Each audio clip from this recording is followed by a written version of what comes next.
Los ingenieros estaban seguros de su respuesta. No era una opinión, no era una advertencia, era una sentencia. Las ecuaciones decían que si Paul Gunn apretaba ese gatillo, el avión no solo fallaría, se desintegraría. El morro se arrancaría del fuselaje, los remaches saltarían como metralla y el bombardero se partiría en el aire como madera seca. Para ellos, la discusión estaba cerrada antes de empezar.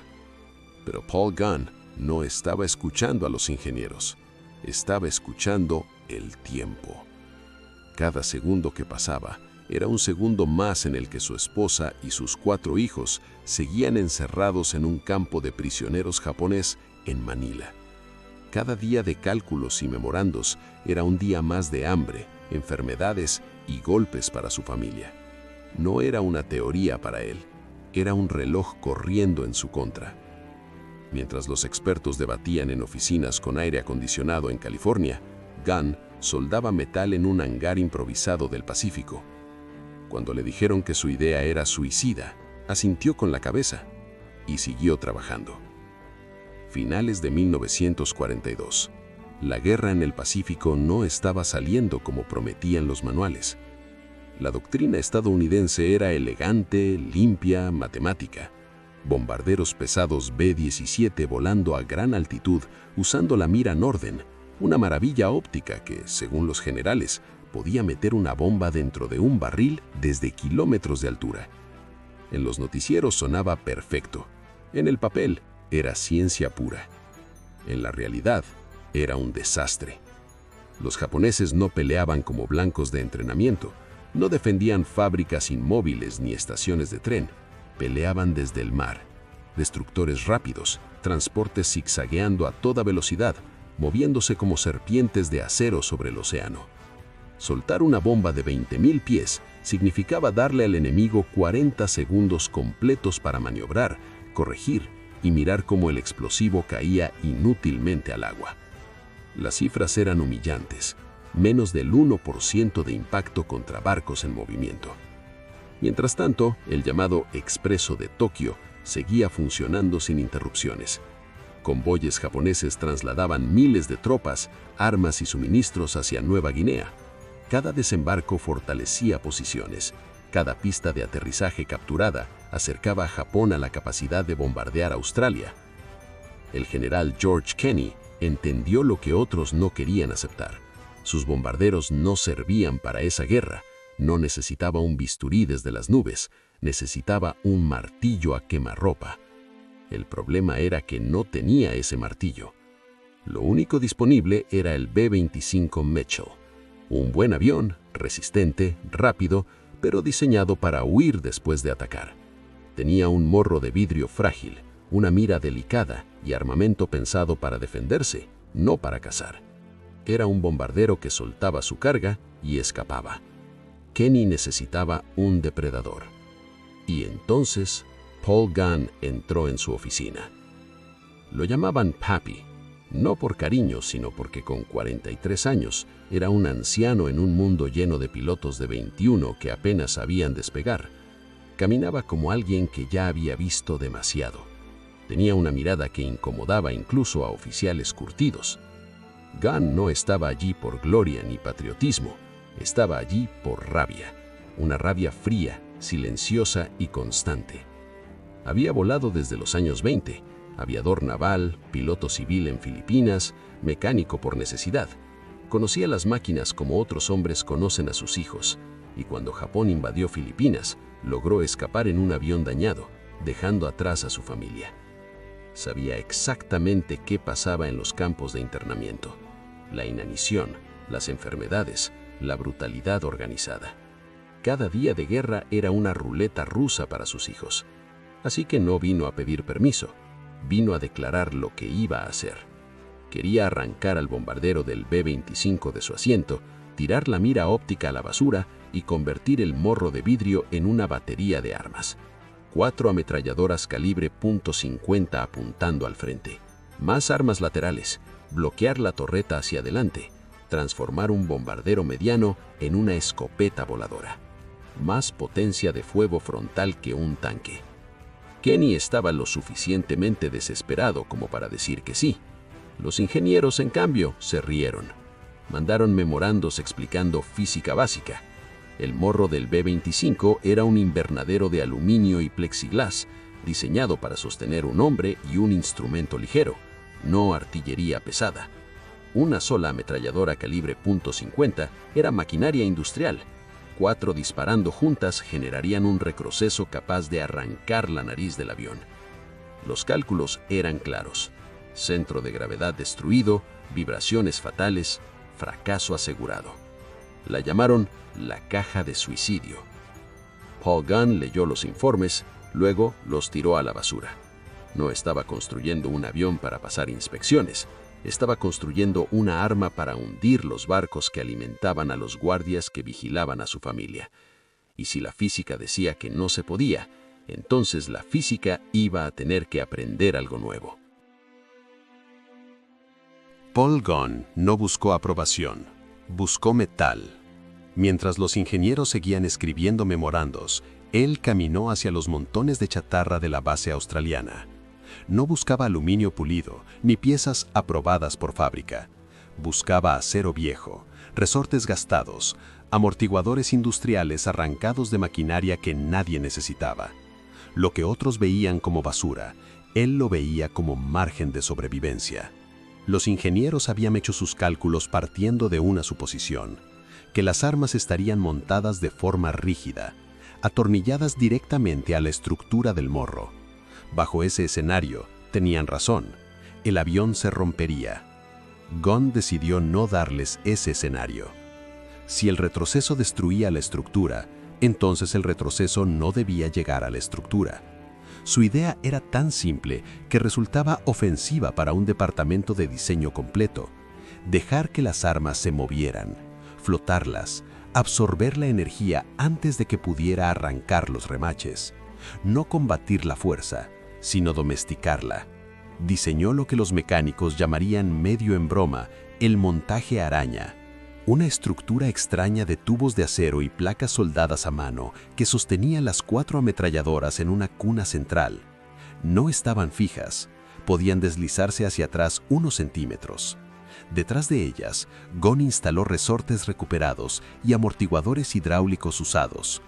Cuando las armas dispararan, toda la batería retrocedería junta, empujando contra los resortes. La energía se disiparía en movimiento, no en fracturas. Era ingeniería de garaje, fea, pesada, no autorizada, pero era lógica de combate. Los jóvenes mecánicos del hangar lo observaban en silencio. Algunos se reían a sus espaldas, otros uzulaban que el viejo finalmente había perdido la cabeza. No se podía improvisar la aerodinámica, no se podía corregir el centro de gravedad con un soplete y una corazonada. Gunn siguió soldando.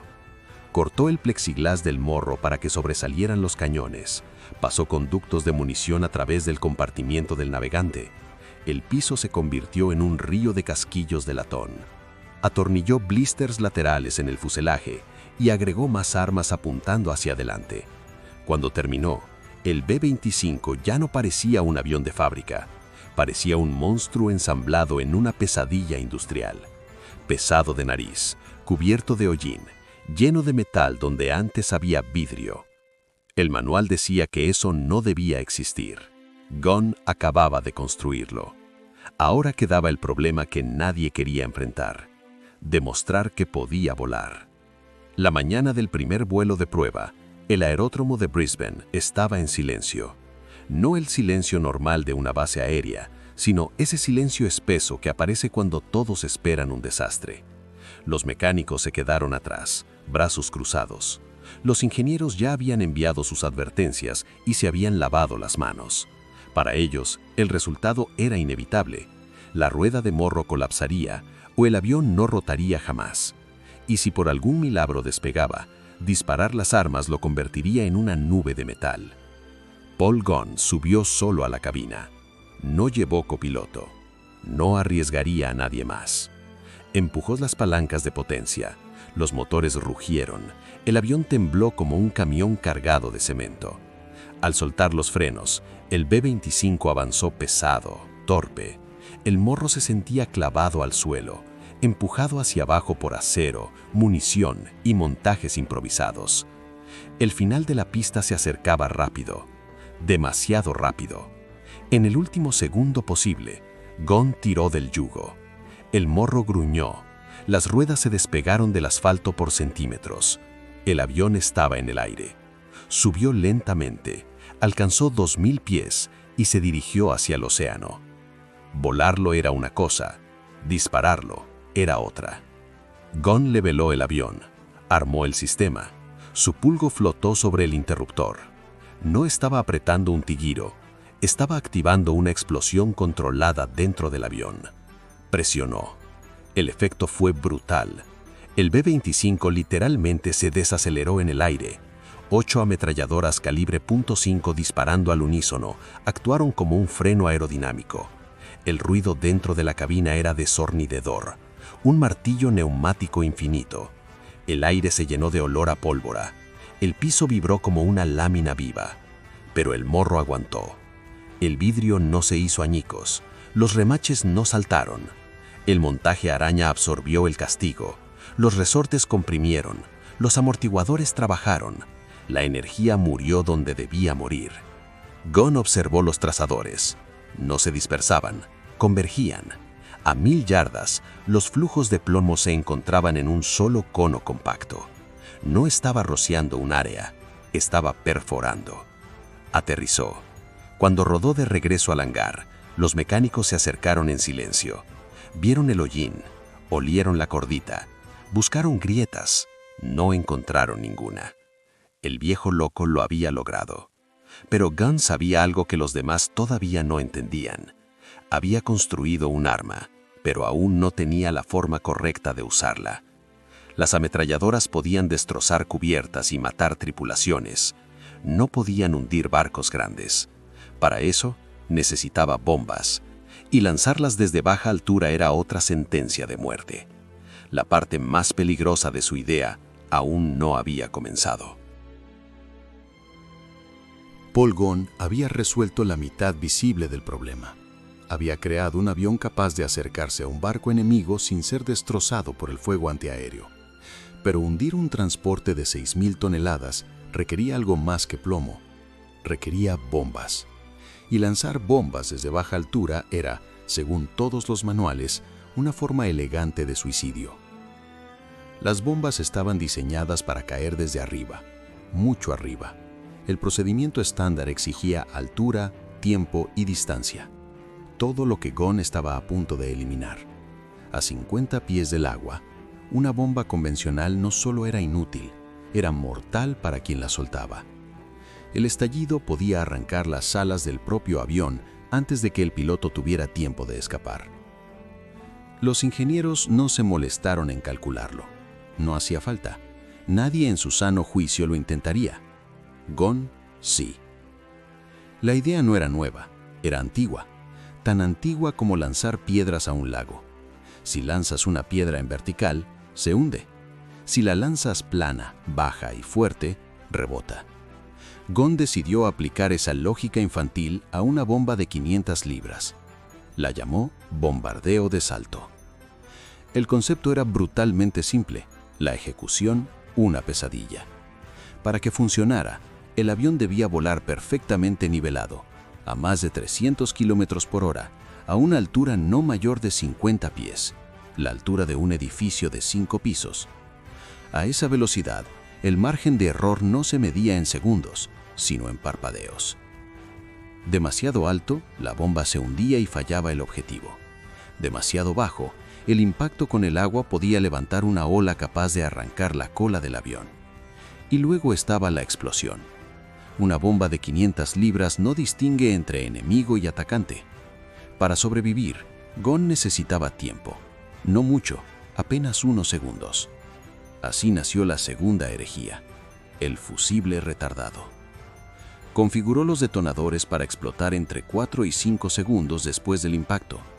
La bomba golpearía el agua, rebotaría como una piedra, chocaría contra el costado del barco, se hundiría por debajo de la línea de flotación y solo entonces detonaría. 5 segundos. exactamente el tiempo necesario para tirar del yugo, meter potencia de emergencia y huir. En el papel parecía viable, en la cabina era terror puro. El entrenamiento fue despiadado. Gunn eligió un viejo naufragio oxidado frente a la costa de Port Moresby, el SS Proof. Se convirtió en el objeto más bombardeado del Pacífico. Los pilotos odiaban el método. Todo su entrenamiento gritaba que tiraran hacia arriba, que se alejaran del agua, que buscaran altura. Gunn se sentaba junto a ellos en la cabina. Les gritaba por encima del ruido de los motores. Más bajo, más bajo. Si no estás dejando estela, estás demasiado alto. El océano pasaba tan rápido que se volvía borroso. El piloto debía resistir el impulso de mirar el agua. Tenía que fijar la vista en el objetivo, ignorar cada señal de supervivencia que su cuerpo enviaba. Ahí fue cuando el concepto del strafer cobró sentido. En un ataque tradicional, el bombardero era un blanco perfecto. El barco veía venir el avión, alineaba sus cañones y disparaba. Pero con el nuevo B-25 la secuencia cambiaba. El piloto abría fuego desde kilómetros de distancia. Las ametralladoras del morro barrían la cubierta, destrozaban puestos antiaéreos, obligaban a las tripulaciones a cubrirse. Cuando el avión estaba lo suficientemente cerca para soltar la bomba, el barco ya no estaba disparando, estaba sobreviviendo. El B-25 dejó de ser solo un bombardero. Se convirtió en un arma de supresión que entregaba un golpe final. El general Caney vio los resultados y no dudó. Ordenó convertir cada B-25 disponible. No había tiempo para enviarlos a fábricas. La producción debía hacerse en la selva, con lo que hubiera a mano. Port Moresby se transformó en una línea de ensamblaje caótica. Mecánicos trabajaban día y noche arrancando morros de cristal, soldando placas de acero, cortando aberturas para cañones. Robaban metal de depósitos, reutilizaban piezas de aviones destruidos, trabajaban bajo tormentas tropicales y brotes de malaria. No estaban construyendo aviones bonitos, estaban construyendo luchadores callejeros. A finales de febrero de 1943, el escuadrón estaba listo.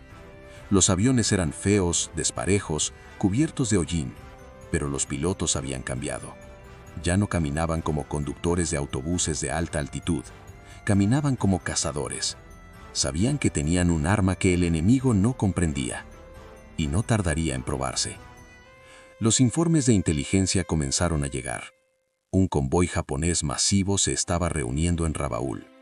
8 destructores, 8 transportes de tropas, miles de soldados rumbo a Nueva Guinea. No era reabastecimiento, era invasión. Si aterrizaban, el frente aliado colapsaría. Los japoneses confiaban en el clima. Un ciclón tropical cubría el mar de Bismarck con nubes bajas y lluvia. Sabían que los bombarderos de alta altitud no podían apuntar a través de ese techo. Tenían razón, pero no sabían que los estadounidenses ya no planeaban atacar desde arriba. En las pistas embarradas, los motores de los B-25 ronroneaban en ralentí. No necesitaban cielos despejados, les gustaban las nubes, les daban cobertura, les permitían volar a altura de ola, invisibles hasta el último segundo. La trampa estaba lista, y la teoría de Paul Gunn estaba a punto de enfrentarse a 16 barcos enemigos reales. El 1 de marzo de 1943, el mar de Bismarck parecía tranquilo, plano, gris, inofensivo. Debajo de esa calma se movía una de las fuerzas de invasión más grandes que Japón había reunido en la región. 8 transportes cargados de tropas, 8 destructores escolta, miles de hombres viajando convencidos de que el clima los protegía. El ciclón había hecho exactamente lo que esperaban. Nubes bajas, visibilidad reducida, bombarderos pesados incapaces de apuntar desde gran altitud. Para los comandantes japoneses, el cálculo era sencillo. Si los B-17 no podían verlos, no podían detenerlos. Lo que no sabían era que el enemigo ya no planeaba mirar desde arriba. Un solitario B-24 en patrulla rompió la tormenta y vio el convoy. 14 siluetas moviéndose en formación. El mensaje de radio fue breve y definitivo. Rumbo oeste, velocidad constante, Mar de Bismarck. Cuando el informe llegó al cuartel general, el general Kenny no dudó. Miró el mapa, miró el clima, miró a Paul Gunn. La fase experimental había terminado. La orden fue clara: esfuerzo máximo. Las tripulaciones se reunieron en tiendas húmedas. No hubo discursos heroicos. Hubo siluetas borrosas de destructores japoneses pegadas a las paredes. Se señalaron cañones de 5 pulgadas, baterías automáticas de 25 milímetros, zonas vulnerables en la línea de flotación. No había plan alternativo. Si el concepto fallaba, los B-25 serían destruidos uno por uno. Si funcionaba, el convoy desaparecería. La mañana del 3 de marzo, las nubes comenzaron a levantarse. No lo suficiente como para favorecer el bombardeo clásico, pero sí lo justo para revelar el océano. Los barcos japoneses navegaban en formación defensiva cerrada. Las tripulaciones antiaéreas estaban listas, los ojos miraban al cielo alto. Estaban mirando en la dirección equivocada. A las 10 de la mañana, la batalla dejó de ser una batalla. Desde la niebla, a ras del agua, surgió una forma que no encajaba con nada conocido. No eran puntos negros cayendo desde la estratosfera. Era un enjambre de aviones volando tan bajo que sus hélices levantaban rocío del mar. Los primeros en entrar fueron los cazas pesados australianos. Barrían las cubiertas de los destructores, obligando a las tripulaciones a cubrirse. Era fuego de supresión puro. Y detrás de ellos llegaron los B-25. Los Straffers avanzaron en línea, un muro de aluminio a más de 300 kilómetros por hora. Para los capitanes japoneses, aquello no tenía sentido. Sus cañones principales no podían bajar lo suficiente. Sus artilleros automáticos no estaban entrenados para ese tipo de ataque. Dentro del bombardero líder, el piloto alineó su avión con el destructor Harare, un buque rápido, moderno, armado hasta los dientes. En un enfrentamiento convencional, el destructor ganaba. Esto no era convencional.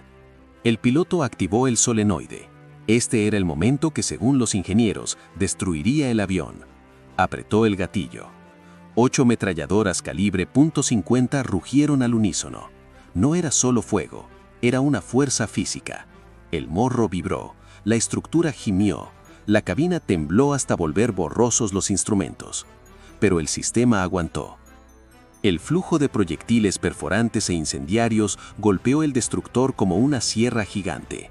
El blindaje del puente se abrió, las posiciones antiaéreas desaparecieron. La cubierta se convirtió en un matadero en segundos.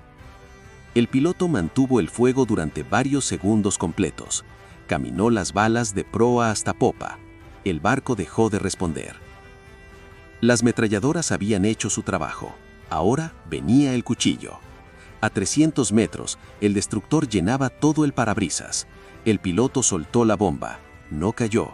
Rebotó. 1 vez, 2, 3. Golpeó el costado del buque justo en la línea de flotación. El fusible empezó a contar. El B-25 pasó por encima del mástil. El piloto tiró del yugo. Potencia máxima. 3 segundos. 4. La explosión no salió hacia arriba. Entró en el casco.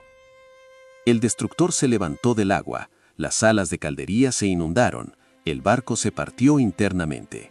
Había muerto. Y esa escena se repitió una y otra vez.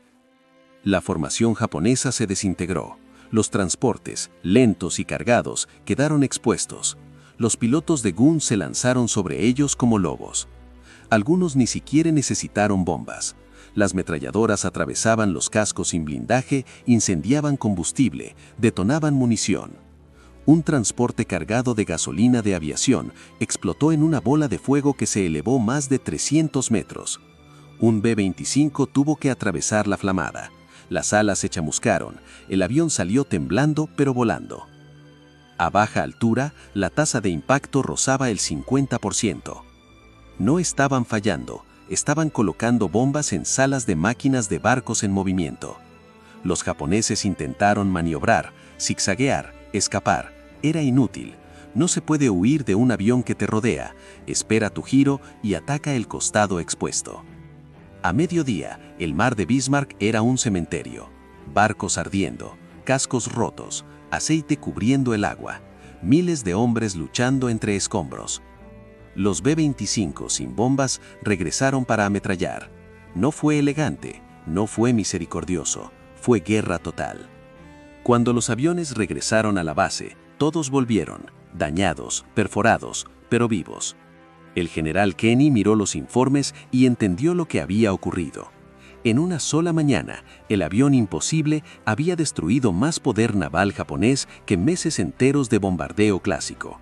La física había perdido la discusión. Cuando el último B-25 tocó pista, nadie celebró. No hubo gritos, no hubo abrazos. Las tripulaciones bajaron de las cabinas empapadas en sudor, con las manos temblando por la vibración y la adrenalina. Algunos aviones tenían agujeros en las alas, otros traían fragmentos de aparejos japoneses incrustados en el tren de aterrizaje. Un Mitchell aterrizó con la rueda de morro colapsada, no por un mal descenso, sino porque había cortado la chimenea de un transporte que se hundía. Aquello no había sido un combate, había sido una demostración. En la sala de informes, el general Kenny repasó los datos con incredulidad. 8 transportes hundidos, 4 destructores fuera de combate, miles de soldados japoneses muertos. El expreso de Tokio había dejado de existir en una sola mañana. Las fotos de reconocimiento contaban la historia real. Los impactos no estaban en cubiertas superiores, estaban en los costados, justo en la línea de flotación. Esa era la firma del bombardeo de Salto. Las cubiertas destrozadas y los puentes arrancados llevaban otra firma, el Morro Strafer. La teoría imposible había sobrevivido al contacto con la realidad. En Rabaul, el alto mando japonés entró en estado de shock. Los mensajes que salían hacia Tokio no hablaban de derrotas tácticas, sino de algo más inquietante. El enemigo ha desarrollado un nuevo tipo de ataque aéreo. Vuela extremadamente bajo, es extremadamente preciso.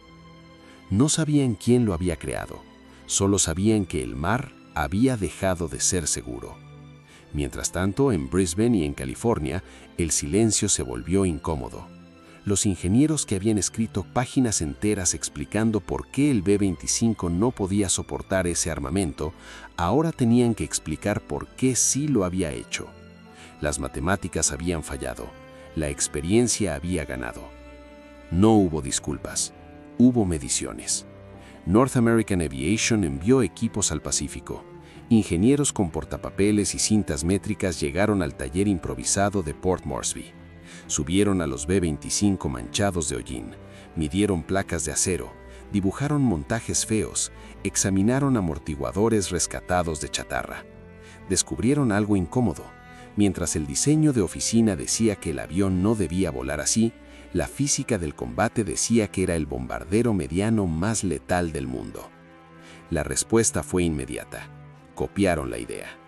Cuando los nuevos B-25 salieron de las líneas de ensamblaje en Estados Unidos, ya no tenían un morro de vidrio para un bombardero, tenían un morro sólido de metal cargado con 8 ametralladoras calibre .50 instaladas de fábrica, una versión refinada del sistema de Gunn. El modelo recibió un nombre oficial, Strafer. El manual fue reescrito. La caja de suicidio se convirtió en configuración estándar. Paul Gunn no recibió patentes, no recibió cheques, no recibió homenajes. Recibió algo mejor. Miles de copias de su avión imposible llegando al Pacífico para terminar el trabajo. Pero para él, nada de eso era suficiente. Su familia seguía prisionera en Manila. Los japoneses seguían en Filipinas. La guerra, para Gunn, no había comenzado ni de lejos. Si 8 ametralladoras eran buenas, pensó que algo más grande sería mejor. Fue entonces que tomó una decisión que incluso algunos de sus aliados consideraron demencial: instalar un cañón de 75 milímetros en el morro de un B-25, un arma diseñada para ser remolcada por camiones, no para volar. El retroceso de un cañón así no era una vibración, era un impacto. En las pruebas, el avión casi se detenía en el aire al disparar. Los remates se quejaban, la estructura gritaba, pero funcionó. Gunn había creado un destructor volador capaz de hundir un barco con un solo disparo. Voló esos monstruos hasta que su propio cuerpo comenzó a fallar. Quemaduras, fracturas, lesiones acumuladas. A finales de 1944, durante una misión sobre Filipinas, la suerte finalmente se agotó. Su avión fue derribado. Sobrevivió al impacto, pero quedó gravemente herido. Quemaduras de fósforo blanco, un dedo perdido, un arma destrozado. Los médicos fueron claros: su guerra había terminado. Gunn los ignoró. Ignoró a los médicos como había ignorado a los ingenieros. Convenció a las autoridades de devolverlo al estado de vuelo. No pilotó combate, pero voló suministros, reconocimiento, cualquier cosa con alas. No se iría hasta que las puertas de Santo Tomás se abrieran. El 3 de febrero de 1945 ocurrió. Las tropas americanas entraron en el campo de internamiento. Encontraron miles de civiles esqueléticos, sobreviviendo con menos de 700 calorías diarias.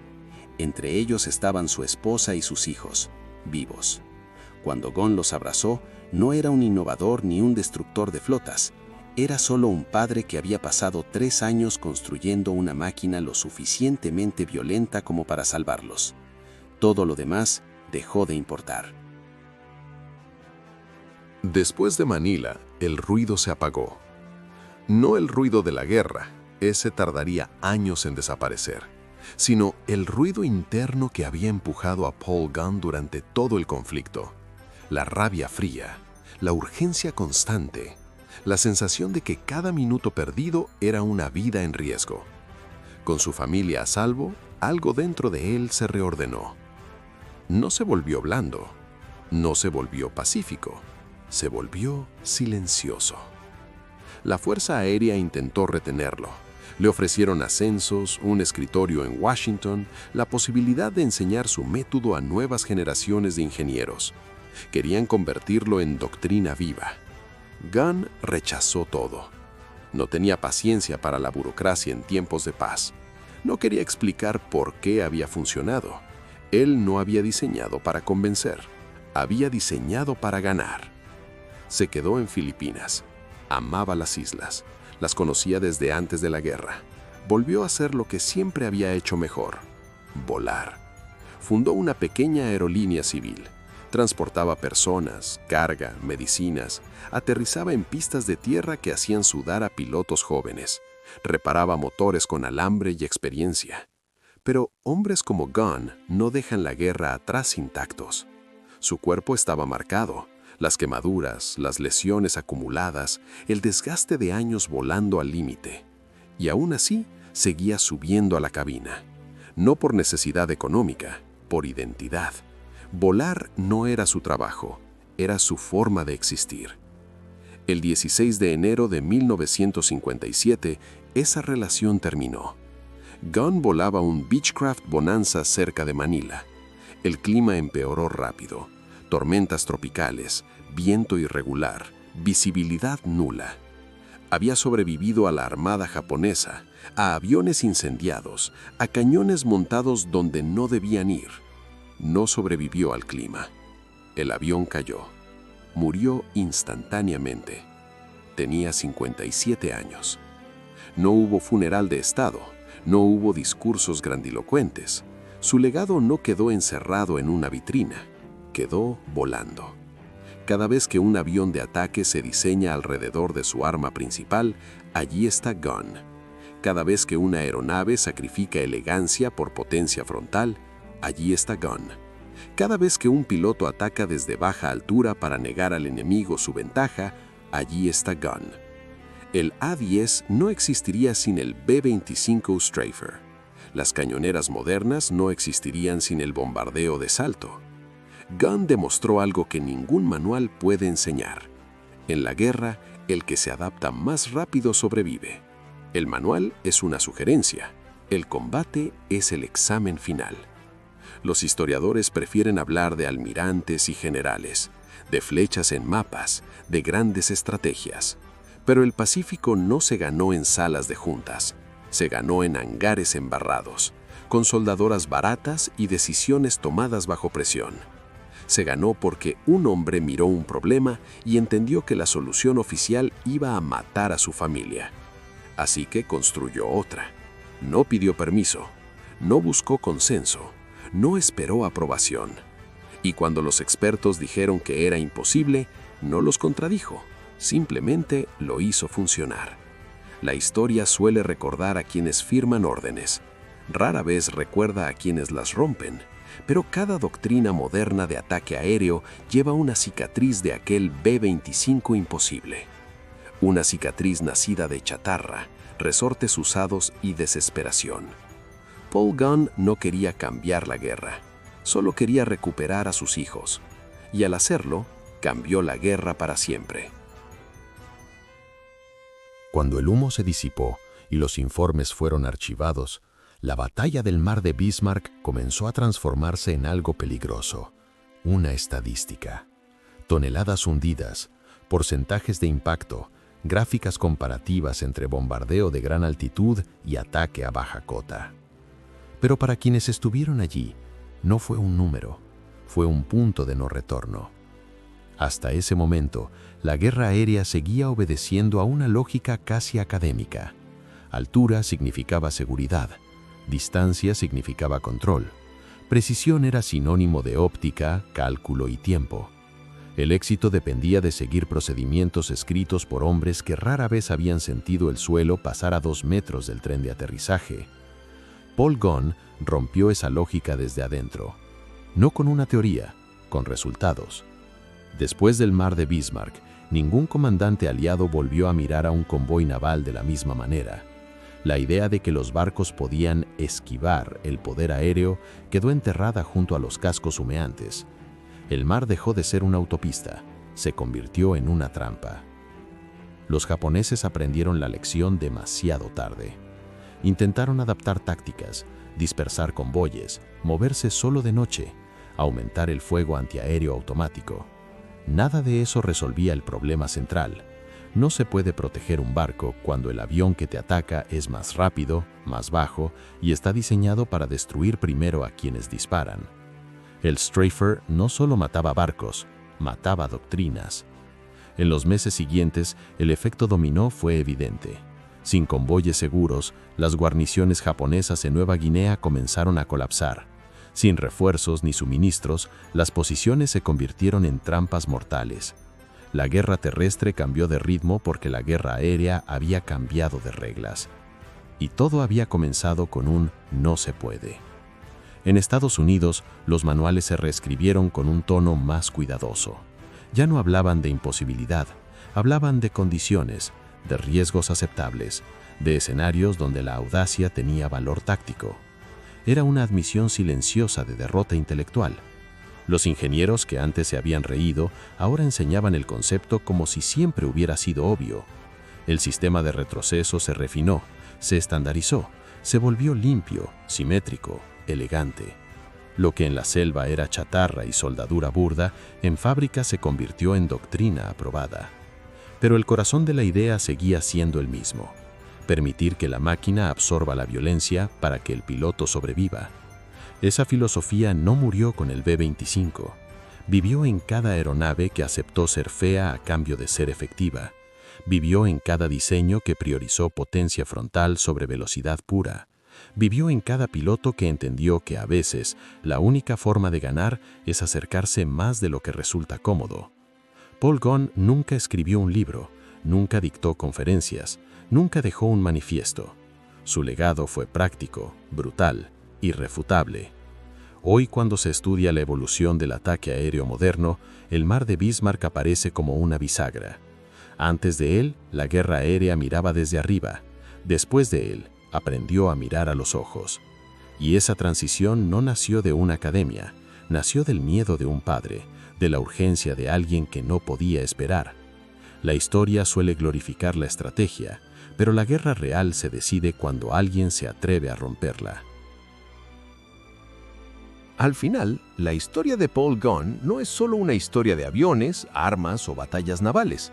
Es una historia sobre límites, sobre quién decide dónde terminan, sobre qué ocurre cuando las reglas están escritas por personas que no pagan el precio de seguirlas.